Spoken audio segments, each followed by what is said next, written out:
I've been writing and speaking about the future of technology for a very long time. And one of the things I've learned since I started making predictions back in the 1980s is that while it's never easy, there are ways of looking at things that will give you a pretty good idea of what's going to work in the future.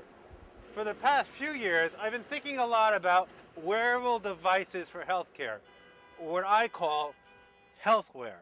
I've been using healthware myself consistently for the last several years, and I have been at turns both impressed and disappointed with the results. So what makes the difference between a device that really works and one that fails? For me, it comes down to this. Success comes not so much from thinking about what you have to add, but thinking about what to take away. Since we don't have a time machine to look into the future, to demonstrate my point, I thought we'd look at the most revolutionary technology that exists in 2014 and see what they took out to make it so successful.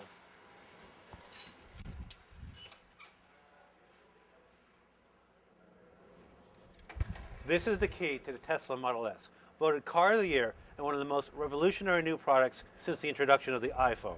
It looks like a mini version of the Tesla itself, but you know what the coolest thing about the key is? Once you have it, you never even have to use it.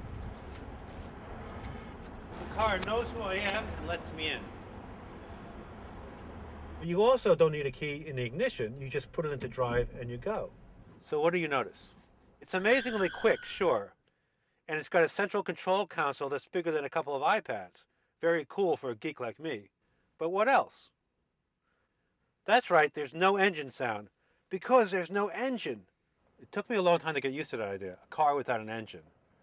But when you think about it, you don't really need an engine.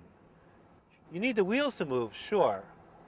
But you don't necessarily need an engine to make that happen. It's an electric car, so the power is distributed directly to the wheels. And since there's no engine, there's lots of room for other things, like this great frunk. And now I can't imagine life without a frunk.